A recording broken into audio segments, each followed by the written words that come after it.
tensioner is a LS1 tensioner because I use a LS1 water pump, not a truck tensioner. But the other accessories are truck accessories. It's just how to get the LS1 water pump to work with truck accessories. You also need the 3/4 inch spacers.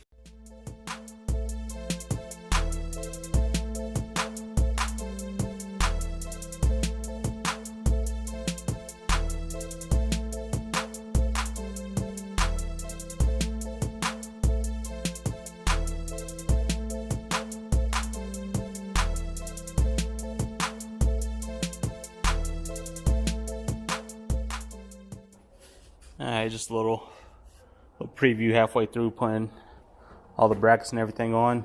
I know with this AC and power steering bracket, I'm not going to have all the bolts. I believe I have 2 of them for the relocator for the tensioner. Usually 2 new bolts. So I'm going to mock it up there with just 2 bolts. And I have to run to the store, grab some other ones. But I think it's looking good. I think that color combo, not too much black, not too much aluminum, not too much red. I think it's going to set it off real nice. What you guys think? And I also have to get, I'm going to make a trip to the store and or junkyard to grab these other, no, I'll get new bolts. They're not that expensive, but I'll get the thermostat in the housing. So I have to put the main, or the main bolt in. I'm waiting for the little flywheel stop tool so I could actually crank that all the way down. I believe it's like 250 or something ridiculous, but gotta wait for that little tool to come in. I need all the valley cover bolts. I don't know where I placed mine, plus they were all rusted, so might as well just throw new ones on there. I'm gonna look up on that site to get the belt number. So I grab the belt while I'm up there. But you guys can see why you need those 3/4 inch spacers. I apologize if the sun's a little bright. Let me grab one of those ND filters and I'll cut you guys back on. Alright, so that should be a little bit better, less glare. But it's why you need those 3/4 inch spacers. So you see how all the pulleys are lined up. If I didn't have this spacer, the pulley on the water pump would be back another 3/4 inches and it wouldn't line up with this pulley right here. This is where the main belt goes. I think this is the AC belt, so that's why you need to space it out if you're going with the LS1 water pump. Also put the little hose on here because you want to keep the coolant flowing. You don't want to cap it off, so always get that. It's like 12 bucks. But yeah, let me I need to get organized. It's a mess in here, but like I said, I have those 2 bolts, so I'm gonna throw these 2 bolts on with this relocator for the idler arm. So that'll go like that. So I'll be able to get these 2 bolts on. Probably just throw a screwdriver or something down there so it doesn't wobble too much until I get more bolts. And then the tensioner, also take that apart and throw it on.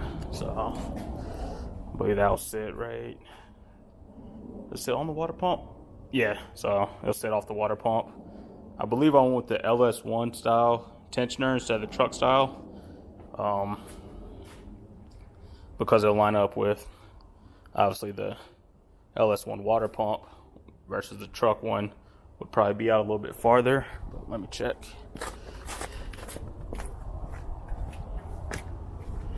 Yeah, so the truck one would sit out a little bit farther to line up with the truck accessories versus the LS1. So if you're gonna do that, keep that in mind also. But let's get in there. Let me put this down. I'll throw those brackets on, well, the tensioner and then the AC bracket, and then I'll cut you guys back on. And I'll probably run to the parts store after that, get everything, and then I might even get the alternator tested. So I probably should do that. Get the alternator tested, grab the belt, the thermostat and thermostat housing. I believe it's one piece, and we'll go from there. Oh yeah, and all the valley cover bolts. So I'll see if they have them. If not, I'll probably just look up the size of them. Did get the new knock sensors in there, so I will be running knock sensors. And yeah.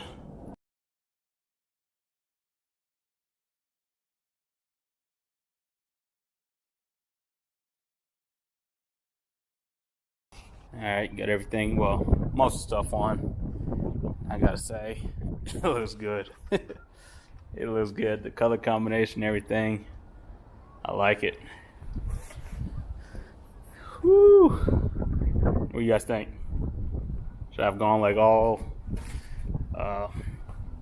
the cast aluminum color? Should I have went all black?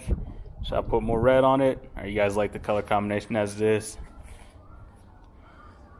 I think with the red block and then all the aluminum, like all the ICT billet stuff on the black, I think it looks good for what I'm going for with the car. I think it's gonna go in there and just look great. But what do you guys think? But let me finish cleaning up. I'm gonna run to the store, grab those parts, throw as much as I can on, and cut you guys back on and finish off the video. But, man, that looks good. And you can see how, like I said, if I went for lower intake with the throttle body, it'd probably be about here. It's not getting blocked by this pulley. That's why I want that set up. Just had to cut that off right there, and it's all good. And then you can see how everything lines up. Like I said, you gotta go with the look at the LS1 water pump with the LS1 tensioner, and then everything just lines up, so we're good to go from there. But let me cut this. I'm gonna cut you guys off, run out to the store, do a little bit of shopping, grab some parts, and I'll cut you guys back on. Alright, so I'll just close the video here. I know I said I was going to go to the parts store and try to pick up everything local. So the belt, the thermostat housing, and get the alternator tested. Was able to get the alternator tested. It was good. It's just one I picked up from the junkyard, so it's a good alternator. So I'll run it for now. Hopefully it doesn't give me any problems. They didn't have the belt or the thermostat in stock at the O'Reilly's or the Advance Auto by me, so probably just end up ordering those tonight. But for the most part, I'm happy with it. It looks good. It's a clean look.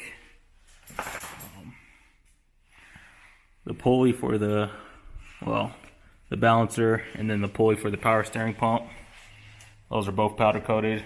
Just need to pick up the power steering pump pulley again, clean up the power steering box. Well, not the box, just the reservoir.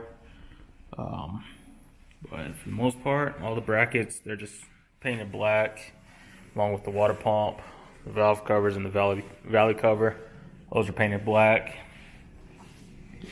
To recap, I went with the LS1 style water pump because of the I want to say it's the inlet, but yeah, because of the inlet, it's not sticking straight up. So if I did want to go for lower style intake, it won't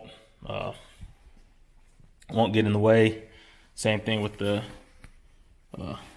idler arm relocation bracket. So I'll throw all the parts up. Like I said, I might just throw them up on the screen with a screenshot of where I ordered it from or the part number. So I did chop off this bracket here, or the little extension. I'll show you guys on the Elco. So this part here got chopped off. I know it's a little dark to see, but if you look at one, you could tell what got chopped off. Relocation bracket. The tensioner, just want the same brand, ICT billet. So the tensioner is a LS1 tensioner because I use the LS1 water pump, not a truck tensioner. But the other accessories are truck accessories. It's just how to get the LS1 water pump to work with truck accessories. You also need the 3/4 inch spacers, so you'll offset the water pump to line up with all the pulleys. So that's just a recap of everything I've done. Pretty much just putting the drive or the front accessory bracket back on, and I wish I'd have got the belt and had the power steering pump put back on there so you guys can see how the belt's routed and everything. I'll just throw a picture up of how it's going to be routed, and I'll throw up the part number for the belt if you want to do this style of setup. Like I said, it's nice, simple, it's clean. You don't have to go out buy all new brackets and everything. If you wanted to, it'd be a little bit more expensive, I believe. But if you just want to use your truck accessories, so the truck pulley, power steering bracket, alternator bracket, this is just how to get it to work with the LS1 style water pump and with a low profile intake, which since the transmission fell through, the guy's a little sketchy. Just stopped messing back pretty much. So still looking for a transmission. I might go through and when I order the belt and the thermostat for the setup, I might just say screw it, order the intake also. And then, so still looking for a transmission. If you guys are local, know somebody has a built 4L60 or a stockish 4L80, let me know. I am looking to buy one soon, and probably later this week. I know I said I was gonna wait till the end of the month. Later this week, I'll probably put the order in for the turbo kit also. So it's coming along. Once I get the transmission, once I figure out which transmission I'm gonna get, 4L60 or 4L80, I'll be able to order the torque converter and the cross member, and then get the motor in. But for the most part, it's looking good. What? Time to eat? Let's go.